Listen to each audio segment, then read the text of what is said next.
Na Slovensku máme najmenej nezamestnaných od začiatku meraní, naša ekonomika rastie a investori tlačia akcie na nové maximá.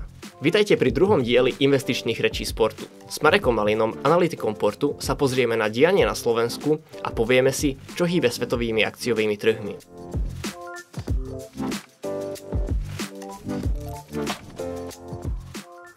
Medzi investormi možno ešte stále panujú určité obavy ohľadom toho, ako sa svetová ekonomika bude vyvíjať ďalej a ohľadom rôznych konfliktov vo svete. Keď sa ale pozrieme na akciové trhy, na rôzne indexy, ako sme na tom? No, ja by som hneď na začiatok teda povedal, že tie obavy sú na mieste, ale najmä pre investorov, ktorí teda investujú krátkodobo. Ak niekto investuje dlhodobo a pravidelne, tak sa nemusí báť nejakých geopolitických rizik.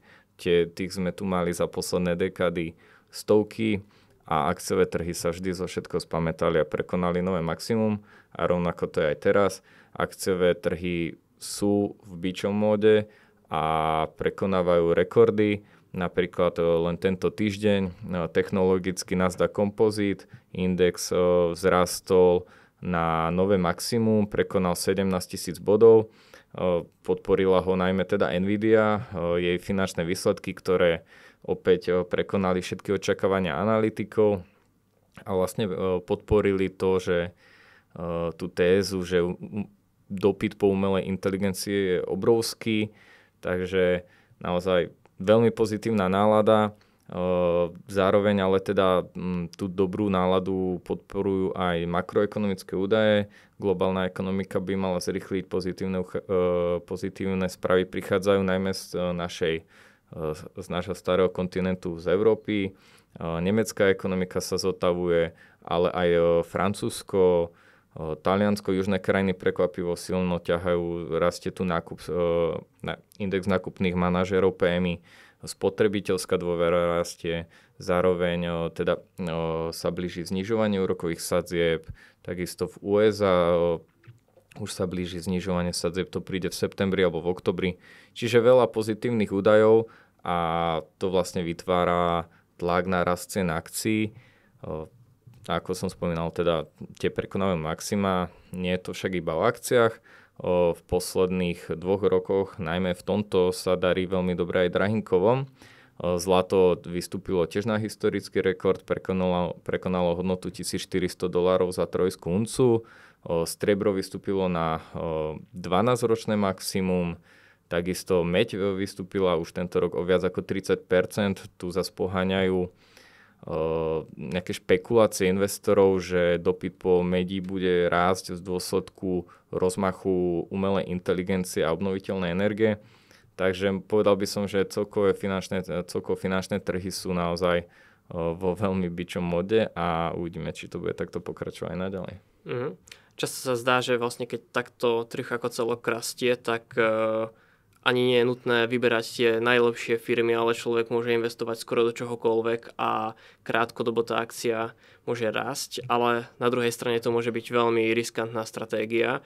Všímaš si už niečo podobného aj teraz na trhoch?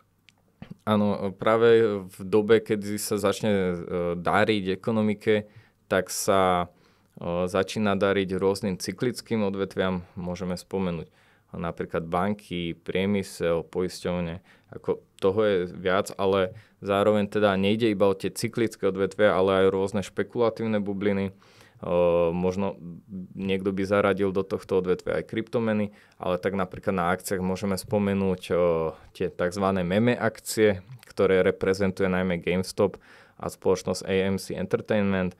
Tam vlastne investori, ktorí verili, že dokážu poraziť Wall Street, tak vieme, že v roku 2021 vyvolali obrovskú mániu, pretože to bolo založené najmä na osobe, ktorého pseudonym bol Roaring Kitty alebo kričiace mačiatko, alebo ako by som to mal preložiť. Ten dokázal zburcovať vlastne mnoho individuálnych investorov, aby sa postavila shortujúcim hedžovým fondom a dokázala ich vytrestať a zarobili na tom obrovské peniaze. Avšak tento Roaring Kitty sa odmočal na dlhú dobu, potom ako začal vyšetrovať americký kongres, no a teraz sa po dlhých rokoch vrátil späť a zasypal Twitter svojimi novými príspevkami a mnoho nejakých tých followerov jeho a fanúšikov dúfalo, že prichádza ďalší boom, čiže tie akcie GameStopu vystúpili v priebehu pár dní na štvornásobok, avšak táto bublina postupne trochu splásla a znova klesla o polovicu, čiže uvidíme, či sa to bude opakovať, ale je pravda, že ľudia majú tendenciu v týchto dobrých časoch investovať peniaze a špekulovať na rast aj, povedal by som, zvláštnych vecí. Ja by som len povedal investorom, že naozaj mali by investovať dlhodobo pravidelne a hlavne diverzifikovane, pokiaľ majú v portfóliu ETF fondy, ktoré sú zamerané na široké akciové trhy, tak sa nemusia v podstate v dlhodobom horizonte ničoho báť. Marek, jednou z prekvapivých správ posledných dní je, že nezamestnanosť na Slovensku je nižšia než pred vypuknutím pandémie v roku 2020. Mohol by sa nám popísať, prečo to také a ako vysoká je vlastne nezamestnanosť na Slovensku? Je to skutočne teda tak, že podiel nezamestnaných na Slovensku je historicky najnižší. Ono má to viacero dôvodov. Jeden z tých hlavných je teda, že slovenská ekonomika začala opäť zrýchlovať svoje tempo rastu, čiže to vytvára tlak na vznik nových pracovných miest. Zároveň ale treba uznať, že to je aj tým, že vlastne slovenské obyvateľstvo starne, stále viac ľudí odchádza do dôchodku a tá pracovná sila domáca sa zmenšuje. Takže logicky vlastne aj ubúda počet tej pracovnej sily. A keď hovoríme o nízkej nezamestnanosti, koľko je to percent? Alebo ako na tom sme v porovnaní s inými štátmi, napríklad so susedným Českom, Poľskom a tak ďalej? Toto tiež není akože úplne jednoduchá otázka, pretože rôzne štatistické úrady, rôzne agentúry to vlastne merajú tú nezamestnanosť rôznymi metodami, ale akože podľa tej starej metódy, ktorú využíval štatistický úrad Slovenskej republiky, klesla nezamestnanosť tesne pod 5%. Ak by sa rátali aj ľudia na P, na OČR, tak vlastne tá nezamestnanosť je tesne pod 6%. Čo sa týka nejakého európskeho meritka, tak sme na tom lepšie, ako je priemer eurozóny a Európskej únie. V eurozóne dosiahla priemerná nezamestnanosť 6,4% a v Európskej únii tuším 5,9%. Ide taktiež o rekordne nízke hodnoty. Takže ten trend na starom kontinente je taký, že naozaj pracovníci skôr chýbajú, pretože aj tam je aj ostatné krajiny v Európe vlastne trápi rovnaký problém ako Slovensko, a to úbytok pracovnej sily. Z tých krajín, akože, ktoré by som mohol vypichnúť, tak problémové krajiny sú najmä tie južné krajiny v Európskej únii, čiže napríklad Španielsko, Portugalsko, Grécko, dlhodobo Taliansko, ale napríklad aj také Francúzsko na opačnej strane spektra. Vlastne krajiny s najnižšou nezamestnanosťou sú dlhodobo Česko, ale aj Nemecko. Veľmi nízku nezamestnanosť má napríklad Poľsko alebo aj pobaltské krajiny.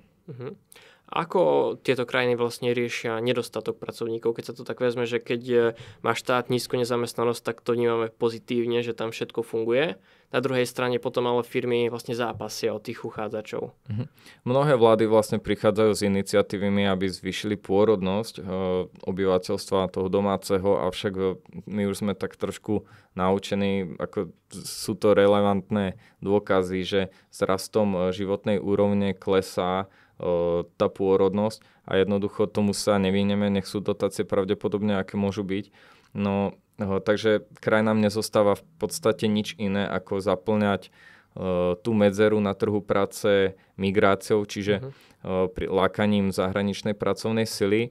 Tento trend je veľmi silný, najmä v tých západných krajinách. Napríklad vieme, že keď prídeme do Nemecka, do Francúzska, do Talianska, tak také tie nižšie kvalifikované práce sú obsadené práve zahraničnou pracovnou silou. Vo veľkom by som povedal, že to aj v Česku napríklad. Je to možno celkom typické aj pre veľký počet Slovákov, že odchádzajú pracovať do zahraničia. A koľko ľudí vlastne takýmto spôsobom prichádza na Slovensko? No, ľudí by možno prekvapilo, že tento trend je teda čoraz viac rastúci aj na Slovensku. Podľa posledných štatistík teda na Slovensku pracuje už 105 000 pracovníkov zo zahraničia a najmä v posledných rokoch to stále rastie, avšak stále sú tu pomerne vysoké bariéry toho, že vláda a celkovo ľudia moc nechcú tých zahraničných pracovníkov, stále sú tam možno nejaké predsudky, ale ako som spomínal, aj tie legislatívne bariéry. No ak chceme naozaj látať tie diery, tak bohužiaľ my sa tomu tiež nevyhneme. Budeme musieť lákať zahraničnú pracovnú silu a je to potrebné aj vzhľadom na to, že napriek tomu, že teda tá nezamestnanosť je tesne pod 5%, tak Slovensko má dlhodobo jeden z najväčších problémov v Európskej únii ten, že máme vysokú tú dlhodobú nezamestnanosť, teda podiel ľudí, ktorí nemajú prácu nad 1 rok. A to sú rôzne marginalizované skupiny s nedostatočným vzdelaním na to, aby sa uplatnili na tom trhu práce. No, takže firmy naozaj tlačia na to, aby vláda uvoľnila tie pravidlá zamestnávania cudzincov na Slovensku. Možno takým pozitívnejším aspektom celej tejto veci je, že teraz sa Slovensku darí, ekonomika rastie a možno aj trošku rýchlejšie, než sa očakávalo. Keby sme to nejak číselne chceli popísať, ako na tom vlastne sme? Slovenská ekonomika skutočne prekvapila. V poslednom roku aj teraz vlastne v úvode roka 2024 v prvom kvartáli slovenská ekonomika vzrastla o 2,7%. Ako som spomínal, ono to prekvapilo analytikov, čakal sa miernejší rast, ale zároveň to bol 9. najvyšší rast v Európskej únii, takže povedal by som, že je to solidné tempo. Treba si zasa otvorene priznať, že Slovensko má vysoký verejný deficit, čiže je to v podstate aj kupované na ten dlh trošku, ale nie je to, povedal by som, také katastrofálne, možno ako sa čakalo. My začíname, ten trend je rastúci, to je dobre. Je to dané viacerými faktormi, povedzme tým, že tá nízka nezamestnanosť tlačí na rast nominálnych miest, ktoré už prevyšujú infláciu, tak rastú ľuďom reálne platy, čiže ich kúpyschopnosť v obchodoch sa zvyšuje a tým pádom sa rozbieha tá ekonomika. Zároveň nemecká ekonomika zaznamenala solidné známky oživenia a vieme, že Slovensko je práve od Nemecka veľmi závislé, takže aj to nám pomáha. Zároveň by nám mohli pomôcť nové eurofondy a plán obnovy. No a súhrne by to malo znamenať, že slovenská ekonomika by sa mohla v tomto roku zväčšiť o nejakých 2,1% zhruba. No, ešte nedávno sa očakovala raz iba na úrovni 1,9%, čiže ten trend je skôr pozitívny. A keď si spomenul, že časť tohoto rastu je vlastne na dlh a výraznou vlastne časťou prispievajú aj eurofondy alebo čerpanie eurofondov, ako na tom je Slovensko? Dokážeme efektívne vyčerpať to, čo máme k dispozícii, alebo tu ešte sú nejaké medzery? No, medzery by som povedal, že sú dlhodobo obrovské. To nie je žiadnym verejným tajomstvom, že Slovensko patrilo v rámci Európskej únie v čerpaní eurofondov medzi tie najmenej úspešné krajiny, ale teraz vlastne prišla od vlády pozitívna správa, že za to minulé programové obdobie sa podarilo vyčerpať 100% eurofondov, takže pozitívne a budeme dúfať teda, že to bude pokračovať možno ešte lepším tempom aj v tom novom programovom období. A keď ekonomika rastie a spomenul si, že vlastne reálne mzdy už prekonávajú aj infláciu. Infláciu sme riešili možno už 2-3 roky. Ako na tom sme teraz? Tak v apríli inflácia klesla na 2,1%, čiže už sme len 1/10 bod od toho cieľa. Tam sa veľmi vlastne už menia tie zložky, ktoré prispievajú k tej inflácii. Dlhodobo najväčšie zložky v tom spotrebnom koši Slovákov, čo sú energie a potraviny s nealkonápojmi, tak ich ceny začali stagnovať u potravín, už v niektorých prípadoch teda aj klesať a tieto teda najväčšie zložky neovplyvňujú tú infláciu tak ako v predchádzajúcich 4 rokoch alebo mesiacoch. Naopak teraz hlavne čo potiahlo tú infláciu v apríli bolo zvýšenie alkoholu a tabakových výrobkov o 16,7%. Bolo to z dôvodu zvýšenia spotrebnej dane, takže tú infláciu trochu navýšil práve štát, ale myslím si, že akože z najhoršieho sme už vonku, tam sa nejaké výraznejšie inflačné tlaky nečakajú, preto by mala aj teraz Európska centrálna banka v júni pristúpiť k zníženiu úrokových sadzieb. No a ja len doplním, že za celý rok, teda ku koncu roka, by mala tá inflácia ešte trochu zrýchliť a mala by dosiahnuť okolo 3%. Uh-huh. Môžeme sa teda už čoskoro tešiť aj na možno zlacnenie hypoték alebo úverov všeobecne. Áno, pravdepodobne by mali komerčné banky reagovať na ten krok centrálnej banky znížiť úrokové sadzby. Uh-huh. To, že sa vlastne tá inflácia znižuje, je veľmi dobrá správa pre Slovákov aj vzhľadom na to, že medzi júnom 2021 a marcom 2024 malo práve Slovensko štvrtý najvyšší rast cien potravín v celej Európskej únii, až na úrovni 41%. Vlastne najvyšší raz zaznamenalo Maďarsko až 55%, ale však vieme, že práve tie potraviny naozaj zaťažovali tie slovenské rozpočty veľmi výrazne. Takže informácia o znižovaní rastu spotrebiteľských cien je veľmi pozitívny pre každú slovenskú rodinu, aj preto, aby zvyšovali svoju spotrebu a podporili tak rast ekonomiky. Tým, ako Slovákom rastú reálne mzdy, tak stále viac z nich si odkladá aj na dôchodok a veľmi obľúbenou možnosťou alebo spôsobom je tretí pilier. V apríli tohto roku prekročil počet sporiteľov v treťom pilieri 1 000 000 ľudí. Mohol by si nám vlastne popísať, aké sú výhody alebo či by si doporučil sporenie v treťom pilieri bežnému Slovákovi? Ja si myslím, že ten tretí pilier je určite výhodný pre sporiteľov, najmä ak im ponúka zamestnávateľ benefit, že im vlastne dorovnáva ten príspevok, čiže že im prispieva toľko peňazí, koľko si šetrí sám zamestnanec. Ono má to rôzne výhody, povedzme, že tie našetrené peniaze sú čisto peniaze toho sporiteľa, čiže môže si ich vybrať už o 10 rokov, samozrejme môže si ich vybrať v dôchodcovskom veku, má na to právo, hoci kedy tie peniaze sa dedia v prípade úmrtia, čiže zároveň to má výhodu, že vlastne dajú sa tie peniaze odpočítať zo základu dane až do výšky 180 €, takže vie tým človek ušetriť 32 € na daniach. Ono zasa na druhej strane treba povedať, že áno, sú to nejaké úžasné čísla, ale je to lepšie ako nič a mnohým ľuďom to môže dať práve tú disciplínu, že tam sporíte peniaze. Pretože ak by ich tam pravidelne neodvádzal, je dosť možné, že by ich tie peniaze vlastne minul. Takže minimálne z tohto hľadiska myslím si, že to je dobré. Bolo by zároveň dobré, keby to štát podporil možno trochu veľkorysejšie.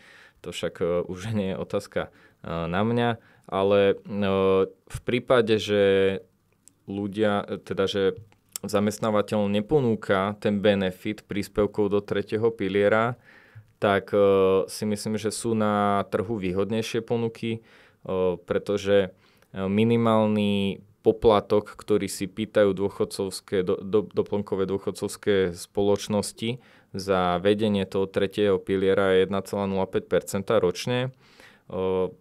Ono nie je to v zásade nejaký veľmi vysoký poplatok, ale ako som spomínal, na trhu sú lepšie ponuky.